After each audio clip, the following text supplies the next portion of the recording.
안녕하세요. 건강한 시니어 라이프를 위한 건강 정보를 전해드리는 인생은 후반전입니다. 무더운 여름밤, 치킨과 시원한 맥주 한 잔. 생각만 해도 시원하죠? 하지만 잠깐만요. 이 순간의 시원함이 당신의 발가락을 지옥으로 만들 수 있다는 사실 알고 계셨나요? 바로 통풍 이야기입니다. 통풍은 더 이상 중년 남성만의 질병이 아닙니다. 최근에는 40대 이하 젊은 층에서도 급격히 증가하고 있어요. 더 놀라운 건 여름철에 통풍 환자가 급증한다는 사실입니다.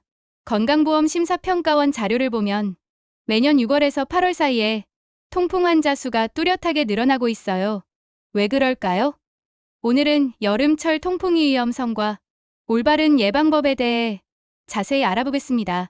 통풍은 요산대사에 이상이 생겨서 발생하는 만성질환입니다. 쉽게 설명하면 우리 몸에서 요산이라는 물질이 제대로 배출되지 않아서 관절에 쌓이는 병이에요. 이 요산이 관절에 결정 형태로 쌓이면서 극심한 염증과 통증을 일으키는 거죠. 통풍 발작이 오면 정말 극심한 통증이 옵니다.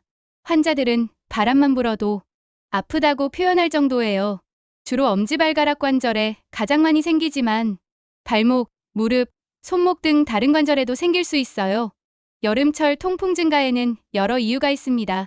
첫째, 더운 날씨에 땀을 많이 흘리면서 체내 수분이 부족해집니다. 그러면 혈액 속 요산 농도가 높아져요. 둘째, 여름밤 더위를 식히려고 찾는 맥주가 문제입니다. 맥주에는 퓨린이라는 성분이 많이 들어있어요. 이 퓨린이 우리 몸에서 요산으로 변하거든요. 셋째, 치킨과 같은 육류 섭취도 늘어납니다. 육류에도 퓨린이 많이 들어있어요. 넷째, 탄산음료나 과일 주스 같은 단 음료 섭취가 늘어납니다. 이런 음료들에 들어있는 액상과 당도, 요산 수치를 높이는 주요 원인이에요. 많은 분들이 통풍에 대해 잘못 알고 계신 내용들이 있어요. 하나씩 살펴보겠습니다. 첫 번째 오해. 요산 수치만 높으면 통풍이다. 이건 틀렸습니다. 요산 수치가 높다고 해서 모두 통풍은 아니에요. 요산 결정이 실제로 관절에 쌓이고 염증 반응이 일어나야 통풍이라고 할 수 있어요. 무증상 고요산혈증의 경우 치료가 필요 없는 경우도 많습니다. 다만 요산 수치가 9mg/dL 이상이면 통풍 발병 위험이 크니까 예방적 관리가 필요해요. 두 번째 오해. 통증만 사라지면 완치다. 이것도 큰 오해입니다. 급성 통풍 발작으로 인한 통증은 진통소염제로 빠르게 가라앉을 수 있어요. 하지만 통증이 사라졌다고 해서 완치된 게 아닙니다. 요산 결정이 관절에 그대로 남아 있어서 재발을 반복하고 만성화될 수 있어요. 발작이 반복되면 관절이 파괴되고 변형될 수 있습니다. 장기적으로는 심혈관계와 신장에 합병증까지 유발할 수 있어요. 세 번째 오해. 통풍은 관절에 생긴다. 통풍은 주로 관절에서 나타나지만 요산 결정은 다른 곳에도 쌓일 수 있어요. 힘줄, 연부 조직, 혈관 내벽, 신장, 피부 등에도 침착될 수 있습니다. 특히 신장에 축적되면 요로결석, 신기능 저하, 만성 콩팥병으로 이어질 수 있어요. 심혈관 질환의 위험도 크게 증가합니다. 연구에 따르면 통풍 환자의 심혈관 사망률은 일반인보다 2배 이상 높아요. 네 번째 오해. 맥주만 피하면 괜찮다. 맥주는 퓨린 함량이 높아서 통풍에 직접적인 영향을 끼치는 게 맞아요. 하지만 맥주만 피한다고 해서 안전한 건 아닙니다. 모든 알코올이 요산의 신장 배출을 억제하고 체내 생성을 증가시켜요. 소주, 와인, 막걸리 모두 마찬가지예요. 또한 과일 주스, 믹스커피, 청량음료 등 액상과당이 들어간 단음료도 요산 수치를 높이는 주요 원인입니다. 다섯 번째 오해. 식사 조절만 잘하면 약은 필요 없다. 식사요법만으로 요산을 조절하는 데는 한계가 있어요. 연구에 따르면 식사 조절만으로는 혈중 요산 수치가 1mg/dL 정도만 감소한다고 해요.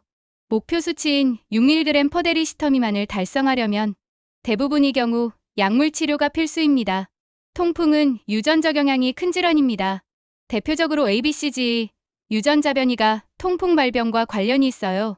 가족 중에 특히 아버지가 통풍 병력이 있다면 자녀도 고위험군에 해당합니다. 하지만 현재 국가건강검진 항목에 요산 검사는 포함되어 있지 않아요. 가족력이 있는 분들은 개별적으로 혈중 요산 수치를 확인해 보시는 게 좋습니다. 통풍은 단기 증상 완화보다는 장기적 요산 조절과 합병증 예방에 초점을 맞춰야 하는 질환입니다. 올바른 통풍 관리의 핵심은 약물치료 생활습관 교정입니다. 전문의를 찾아서 요산 수치를 6mg/dL 이하로 유지할 수 있도록 꾸준한 약물 치료를 받으시기 바랍니다. 생활습관 교정도 중요해요. 과체중인 경우 체중을 감량하고 규칙적인 운동을 하세요. 하루 1리터 이상의 수분을 섭취하고 육류, 내장류, 알코올, 액상과당 섭취를 제한하는 것이 중요합니다. 여름철 치매기 유혹을 뿌리치기 어렵겠지만 건강한 노년을 위해서는 절제가 필요합니다. 통풍은 예방과 관리가 가능한 질환이에요. 올바른 지식과 꾸준한 관리로 건강한 여름을 보내시기 바랍니다. 오늘 영상이 도움이 되셨다면 구독과 좋아요 버튼을 눌러주세요. 건강한 시니어 라이프를 위한 더 많은 정보로 다음에 또 만나겠습니다. 감사합니다.